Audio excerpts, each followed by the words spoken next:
P2DK itu merupakan salah satu alarm awal yang merupakan red flag. Bisa juga nanti ditindaklanjuti dalam bentuk pemeriksaan. Yang namanya pencatatan atau pembukuan maupun dokumentasinya itu merupakan salah satu benteng utama, benteng pertama. Nah, punya rekening juga laporan SPT, kita akan minta rekeningnya. Bapak rugi atau nggak rugi, ya karena dari omset pajak Bapak harus bayar. Kita bisa mengubah potensi kepemeriksaan menjadi sebuah klarifikasi yang terselesaikan dengan baik.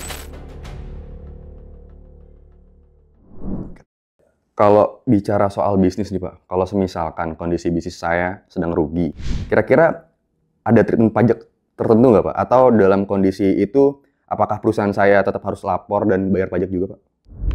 Sebenarnya ini tergantung dari profil bisnisnya ya.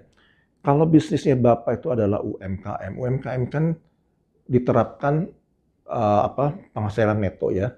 Artinya norma penghasilan neto sebesar 0,5% dari omset.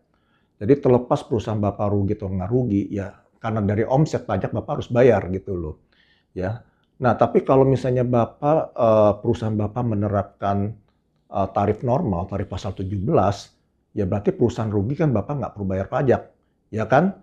Tapi Bapak sebagai pemotong atau pemungut pajak mempunyai tanggung jawab untuk memotong atau memungut ya dengan pihak-pihak yang bertransaksi dengan perusahaan Bapak.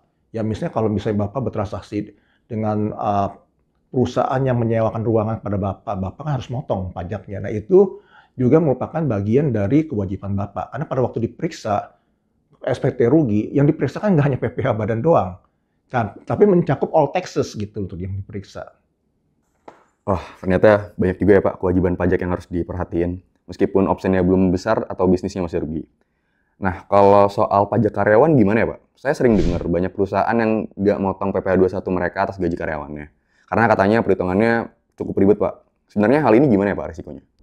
Sebenarnya dulu mungkin sebelum tahun 2024 ya memang perhitungan PPh 21 itu agak complicated ya, memang sedikit complicated.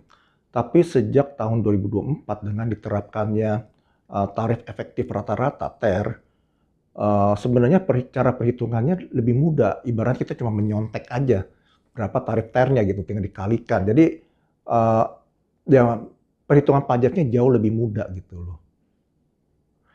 Nah, kalau misalnya perusahaan ternyata mempunyai kewajiban untuk mungut ya, untuk memungut PPh 21 tetapi tidak dilakukan, atau memotong PPh 21 tapi tidak dilakukan, ya konsekuensinya kan nanti pada waktu diperiksa menjadi timbul suatu kewajiban yang kurang bayar PPh 21-nya. Nanti dia harus membayar PPh 21 terhutang, berikut sanksinya, kalau nggak dibayarkan nanti ada penagihannya, jadi cukup merepotkan bisnis perusahaan tersebut gitu loh, kalau sampai dia lalai untuk melakukan pemotongan.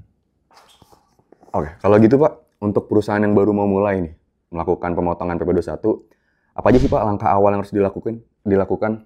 Apakah ada proses khusus, misalnya mendaftarkan karyawan terlebih dahulu, atau ada hal lain yang harus dipersiapkan Pak? Ya, tentu ya pasti ada ya. Mungkin kalau misalnya langkah awalnya ya perusahaan itu kan harus mendaftarkan diri dulu NPWP, ya karena kan perusahaan itu kan akan terdaftar sebagai pemotong PPh pasal 21. Kemudian merekrut karyawannya, ya menghimbau supaya karyawan itu juga memiliki NPWP. Karena kalau misalnya karyawan tidak memiliki NPWP, maka pengenaan pajaknya kan 20% lebih tinggi, sayang sekali. Ya kemudian nanti setelah itu juga karyawan itu juga harus tersinkron dengan data Dukcapil ya. Nah nanti ya Bapak juga perlu memahami mekanisme perhitungan PPh 21 ya, cara perhitungannya gimana, membuat bukti potong, melaporkan SPT masa PPh pasal 21. Nah, kalau misalnya Bapak ada hal-hal yang tidak ragu untuk bisa dilakukan, jangan segan-segan untuk bisa mengontak mungkin konsultan untuk berdiskusi gitu loh. Karena dampak dari kesalahan pemotong atau kesalahan pelaporan itu kan cukup signifikan juga Pak. Nanti akan menimbulkan potensi sengketa gitu. Berarti meskipun perusahaan kita masih baru, semua administrasi pajak juga harus sudah disiapkan sejak awal ya Pak? Kalau gitu, untuk perusahaan yang belum mulai secara operasional nih Pak, sebenarnya kapan sih Pak kita harus mulai wajib melaporkan pajaknya? Nah, itu mulai melaporkan kewajiban pajaknya semenjak perusahaan Bapak ini memiliki NPWP ya. Karena kan dengan memiliki NPWP kan Bapak juga menerima kan surat keterangan terdaftar ya, kewajiban pajak Bapak itu apa saja. Nah, dari kewajiban pajak tersebut, ya Bapak harus bisa melakukan pemotongan. Artinya ada kewajiban Bapak untuk 21, 22, 23, 24, 25, 26, dan juga bahkan untuk PPN 4 ayat 2 maupun pasal 15 jika bertransaksi dengan pihak-pihak yang melakukan transaksi yang memang secara regulasi dikenakan pajak demikian gitu loh. Nah, kepatuhan sejak awal itu sangat penting, apalagi kalau misalnya Bapak mengelola lebih dari satu perusahaan. Jadi tantangan perpajakan tidak hanya pada operasional, tapi juga pada pengeluaran struktur kepemilikan dan penghasilan pribadi.